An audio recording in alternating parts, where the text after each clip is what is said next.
The 1920s in America were known as the Roaring Twenties, and the general mood of the American public seemed to be one of lightheartedness. Congress passed the 19th Amendment in 1919, a huge achievement for the women's rights movement which heralded in a new decade of hope for a better future. This mood was echoed and amplified by the films of the time. The most well-known silent film star, Charlie Chaplin, starred in movies such as The Tramp, The Kid, and Gold Rush in the 1920s, his popularity peaking with City Lights in Modern Times in the early 30s.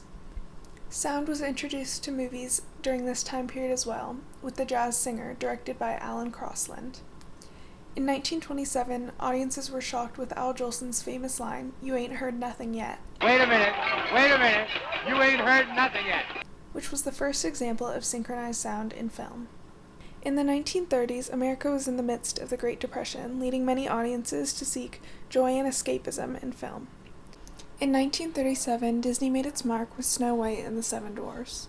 The vibrant, watercolor-like visuals and catchy tunes attracted people from all walks of life. The animation was revolutionary for its time. 1939 was a monumental year in film history, with The Wizard of Oz, Stagecoach, Gone with the Wind, and Mr. Smith Goes to Washington all coming out that year. More people saw Gone with the Wind than any other movie in history, with most of the U.S. seeing it. As such, the movie became a unifying part of American culture, especially since it addressed the Civil War, which was a tough time in American history.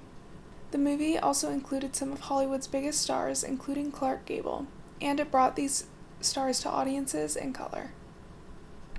Westerns were extremely popular during the 1930s, and Stagecoach was no exception.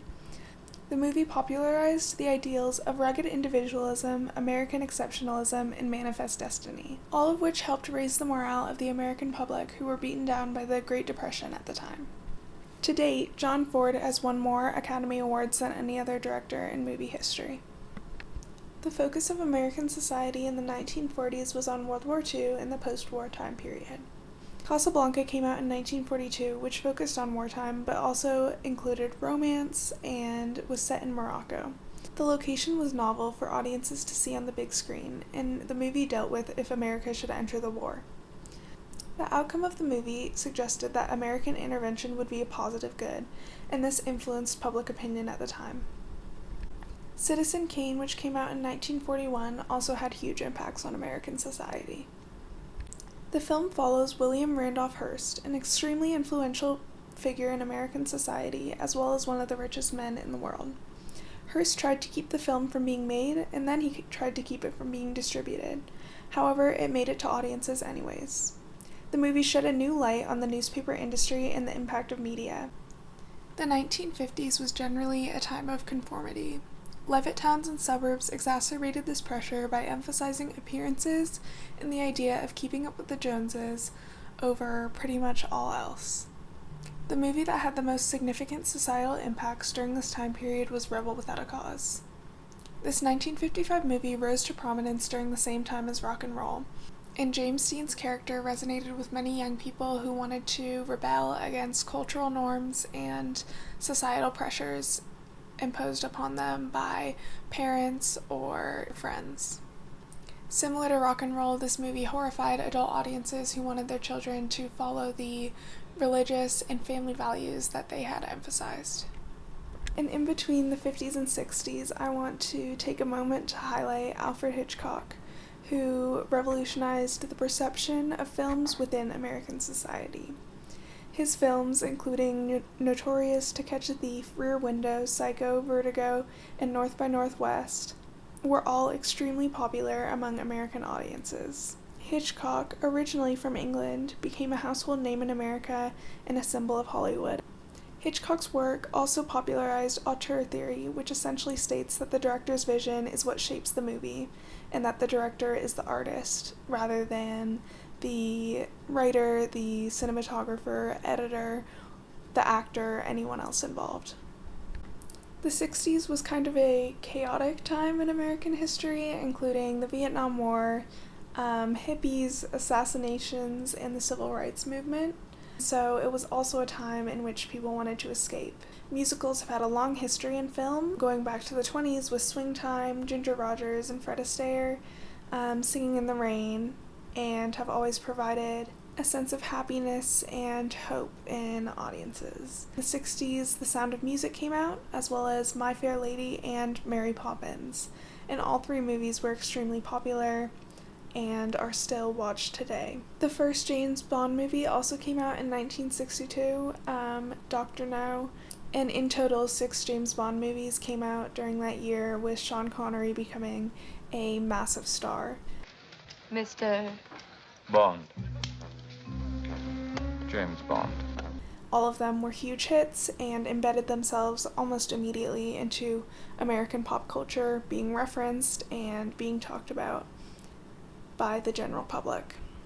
The 1970s marked the transition to blockbuster movies, and this trend of action movies, of entertainment, was followed by Rocky, Star Wars, Jaws, and Apocalypse Now, all of which thrilled audiences and were major topics of conversation and pop culture, of course.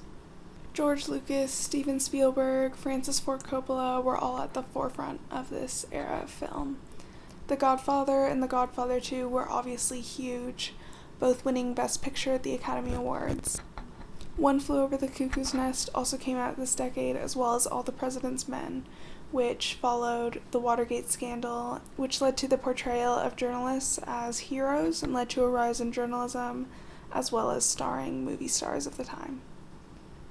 By the 1980s, film had made that transition to blockbusters. This decade, the emphasis was on action movies and stars. Top Gun came out in 1986, starring Tom Cruise. I feel the need for speed. The Rocky movies and Rambo, starring Sylvester Stallone, also came out this decade. The Terminator in 1984 with Arnold Schwarzenegger. I'll be back. 1988 Die Hard with Bruce Willis. And Batman in 1989 with Jack Nicholson. And big celebrities began to be sucked into this blockbuster machine of entertaining audiences, and action stars started to compete more. Celebrity culture was becoming a bigger fixture in American society. In the 1990s, there was a continuation of these huge films, but also new voices began to be introduced. So starting with the big movies, Jurassic Park came out in 1993, which used CGI and new technology, amazing audiences, and becoming a sensation. The Titanic also came out in 1997, starring Leonardo DiCaprio, which was the biggest budget of all time for any movie, and it recreated this lost world from 1912, which fascinated audiences and was something that people hadn't really imagined possible. Forrest Gump also came out in 1994, starring Tom Hanks, and it is constantly referenced in American culture. It follows a cultural history of America from the 50s through the 90s, which many people could relate to. They felt nostalgic about it, and it helped solidify a national identity as the century was coming to a close. New voices from this time period include Quentin Tarantino, who came out with Pulp Fiction that decade, as well as Spike Lee, his most notable movie being Do the Right Thing, which was actually in 1989. But both directors emphasized adrenaline, energy, and were new modern voices in the film industry, which had started to become very much dominated by these really big movies, blockbusters, and stars.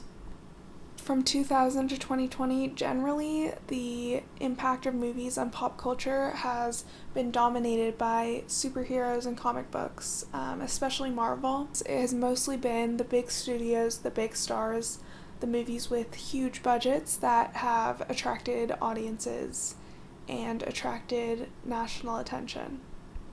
The rise of alternative media, including social media platforms such as YouTube, Instagram, Facebook, TikTok, have made movies a less influential part of our day-to-day lives, of our conversations, of our interactions with others. Not as many people are watching the same things, and so we are getting less of that shared cultural identity that we had in the past, which was in part formed by movies.